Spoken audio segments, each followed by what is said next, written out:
Hi అండి అందరికీ. ఇదైతే ఫ్రైడే మెనూ వ్లాగ్ అనమాట. లేచిన వెంటనే సామాన్లు సర్దేసుకోవాలి కదా, సామాన్లు అయితే సర్దేసుకొని ఇక్కడైతే అత్తమ్మ వాళ్ళకి అలాగే ఎసరు కూడా పెట్టాను. అయితే ఎసరు కాగే లోపల ఏ కూర వండాలని కొంచెం కన్ఫ్యూజన్లో ఉన్నాను. ఫైనల్లీ అరటికాయ సెలెక్ట్ చేసుకున్నాను అనమాట. సో అందుకే మళ్ళీ నేను సెలెక్ట్ చేసుకునేటప్పటికైతే ఎసరు అయితే కాగిపోయింది. ఎసరు కాగిపోయిన తర్వాత బియ్యం కడిగి నీళ్ళు పక్కన పెట్టుకొని బియ్యం కడిగేసి ఎసట్లు అయితే వేస్తాను.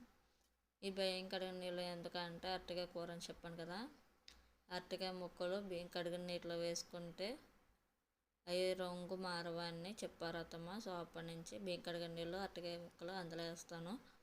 ఇక్కడైతే అన్నం పొంగొచ్చింది, అత్తమ్మ వాళ్ళ నీళ్ళు అయితే అయిపోయినాయి.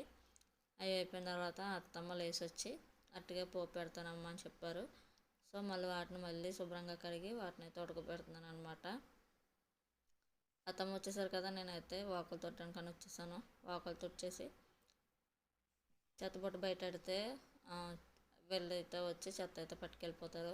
ఇక్కడైతే వాకులు తుడిచేసాను. కల్లాపు వేయడానికి నీళ్ళు పడుతున్నాను. నీళ్ళు పట్టేసి కల్లాపు వేసి ముగ్గు అయితే పెట్టేసా. ఇక్కడైతే బిందెలోకి నీళ్ళు అయితే వేసుకొని పట్టుకెళ్తున్నాను. నేను వెళ్ళేసరికి అత్తమ్మ అయితే అరటికాయ తాలింపు పెట్టేశారు, చారు కూడా పెట్టేశారు అనమాట. చారులోకి తాలింపు వేస్తుంటే వీడియో తీసుకుందామని అనుకుంటే మళ్ళీ పాలు వచ్చినాయి. మళ్ళీ పాలు తీసుకోవడానికి మళ్ళీ వచ్చాను. పాలు తీసేసుకొని పైకి వెళ్ళేసరికి అత్తమ్మ అయితే చారు కూడా తాలింపు వేస్తారు. తాలింపు వేసిన తర్వాత అప్పుడు నేను ఇడ్లీలు వేయడానికి మళ్ళీ వంటగదిలోకి వచ్చాను.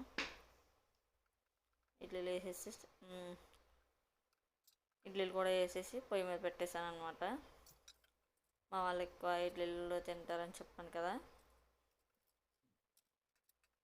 పొయ్యి మీద పెట్టేశాను.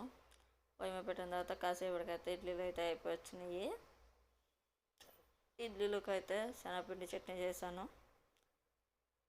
చట్నీ అయిపోయిన తర్వాత మళ్ళీ మా అత్తమ్మ టీ పెట్టాలంటే మళ్ళీ టీ పెట్టేసి మేమందరం టీ తాకేసిన తర్వాత మధ్యాహ్నం అయితే అరటికాయ పప్పు చారు అదృష్టం.